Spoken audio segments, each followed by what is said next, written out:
Hey guys, in the previous video we talked about the head tag and the body tag. And in this video we're going to talk about text tags and text formatting. But before we get to that, I want to talk about this vertical line here. You may not have seen it in previous videos, but I've turned it on so that we can talk about it. If you freshly installed Atom, you will see this line. This line is called the wrap guide. And generally it's for formatting your code a little bit better. So you shouldn't be passing this wrap guide. So it's a vertical marker that you can use to format your code a little bit better. So for instance, in this document, I would provide spaces to these comments so that they do not go past this wrap guide.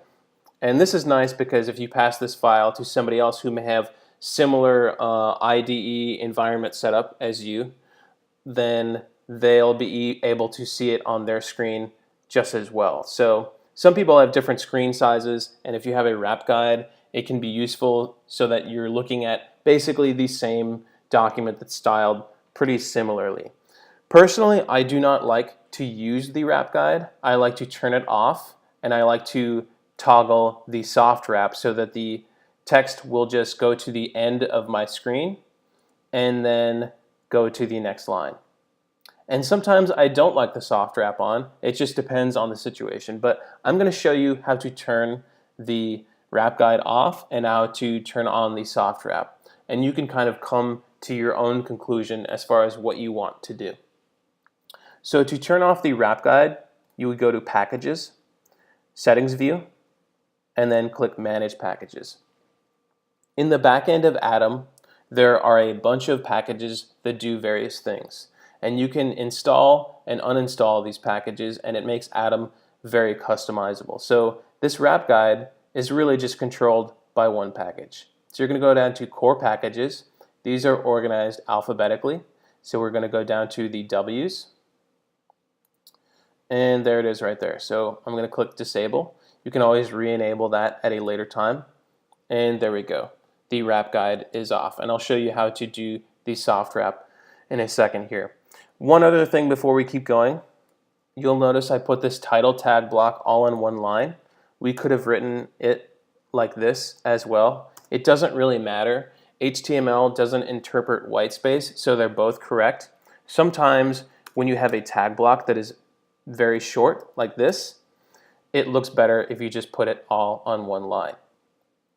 Okay, so again, in this video we're going to talk about text tags and text formatting. So normally your text within the body tag is not going to be floating on its own like this. Typically it will be within its own tag. So this is the paragraph tag.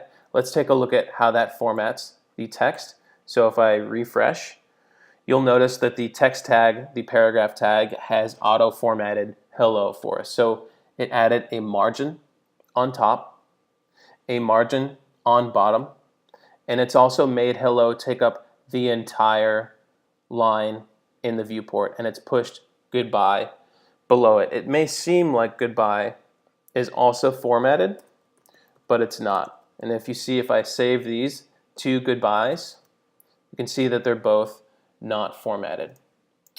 So the paragraph tag, as well as a few other text tags, auto-format text for us.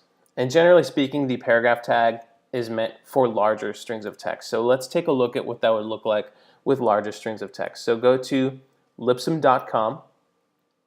This site produces dummy text for you. The lorem ipsum text is a very common text that a lot of developers use when they're testing websites that they're working on. So if you go down to generate lorem ipsum, now we have a few paragraphs of text that we can use. So I'm going to copy this first paragraph, and I'm going to paste it in this paragraph tag.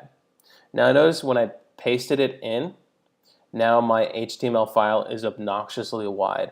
I don't want this, and I'm sure you probably don't want this either. So you'd go to View and then click Toggle Soft Wrap. And now it formats the paragraph tag to fit within my screen, which is really nice. And also notice that it says line 21 right here, and line 22 doesn't start until after this paragraph tag. So it's just formatting this line to fit within our screen. Now if we pass this file to another developer and we say, hey, on line 21 there might be an error, and they'll see their line 21 is the same as your line 21. So that's pretty cool. Okay, let's go ahead and add one more paragraph here. So I'm going to copy this one right here, and we're going to put in another set of paragraph tags, paste it in, save that, and refresh. So if these weren't wrapped in paragraph tags, this would be all one string of text that's not formatted. So that's pretty nice about text tags. Let's go ahead and add another text tag right here. This is called the heading tag. Let's save that and see what that does. So the heading tag formats text a bit differently than the paragraph tag. It produced very large text that's bold. It has a margin on top, a margin on bottom, and it also produces a line. So it takes up the entire line.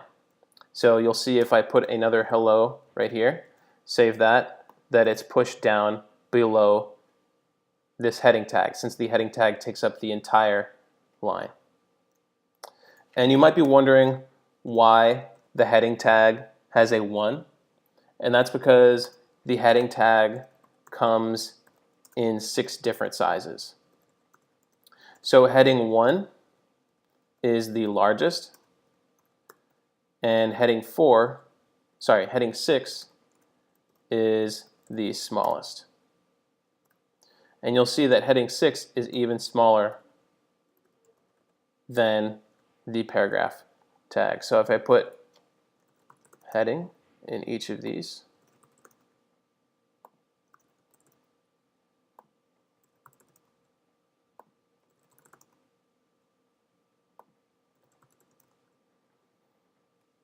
and save, refresh. So you have a few options here as far as headings go.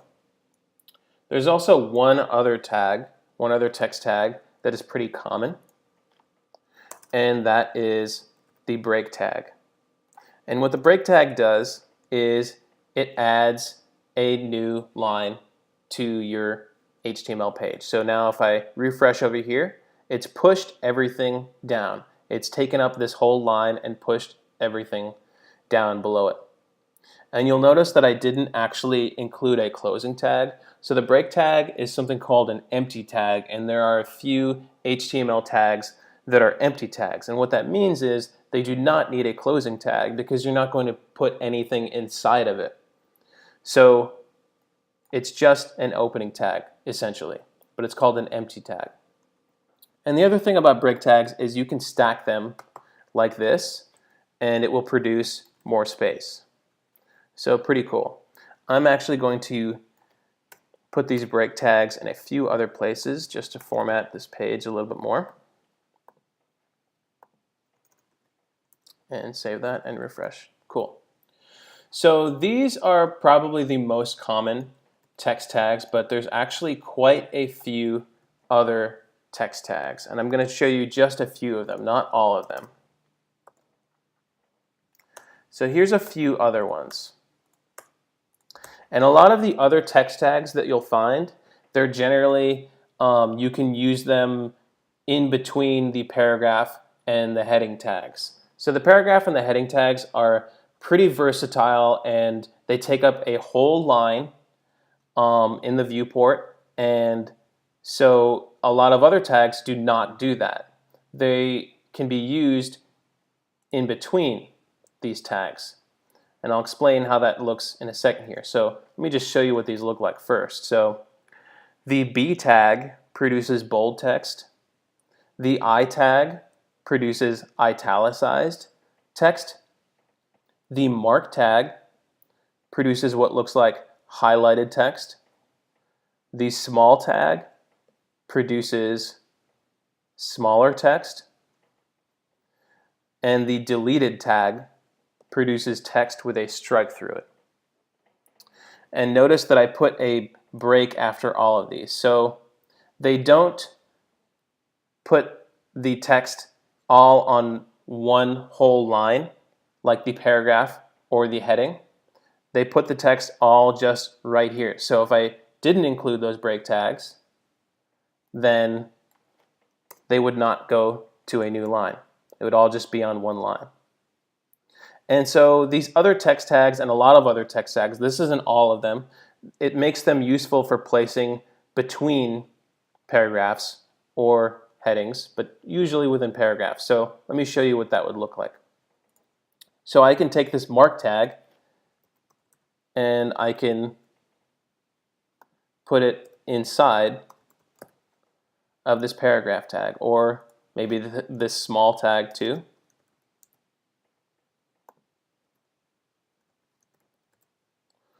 Or the bold tag. Save that, refresh. And you'll see here's where the bold tag is, the small tag, the marked tag. So that's how you would use these other tags. There's quite a few of them. I'm not going to include all of them in this video. And also, once you start using CSS, once you start learning CSS, you'll see that a lot of these other text tags you can actually do with just regular plain text for paragraphs or headings, and you can do it maybe in broader strokes with CSS. So that's pretty interesting. So there's quite a few text tags. The heading tag, the paragraph tag, and the break tag are going to be the most common text tags that you're going to use, but they're not the only ones. There's a few more, including these down here, but there's even more than that. So that is text tags and text formatting in HTML.